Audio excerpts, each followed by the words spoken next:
your hopes on one letter, then, and you say that's your evidence. It's not a very strong case, frankly. I mean, we've just presented reams of testimony, documents, and evidence to the contrary, and you've managed to come up with one letter.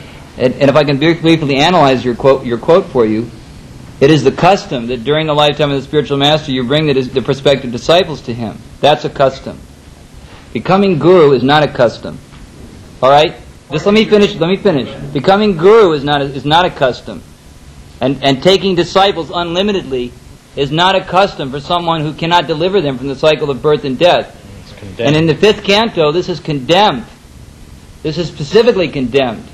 That if one is not able to free his dependent, if he's not himself freed from the cycle of birth and death beyond the 4 defects, that he should not declare that he can liberate someone else from the cycle of birth and death, because, he says, by such unlawful activity, one plunges himself into the ocean of reproachment for such unlawful activities. Or a father.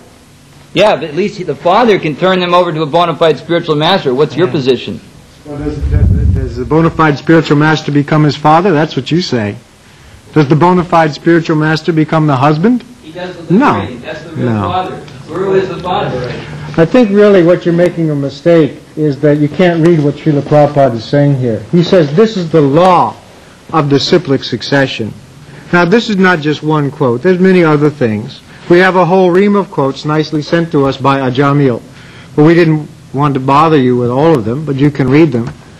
They're showing that this is, there's a preponderance of the evidence, if you want to go by counting, what the disciplic succession is. So Prabhupada said this is the law of disciplic succession. And the point is that if he's going to change a law, you really have to show that he gave clear, consistent instructions to do so.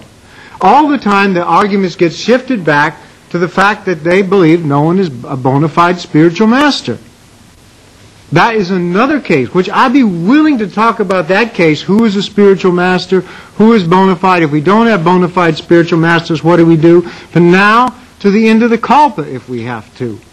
But let's get this other thing out of the way, this entirely fallacious fabrication that Prabhupada made up some system of posthumous Ritvikacharyas. It's a concoction. It's not Srila Prabhupada's order.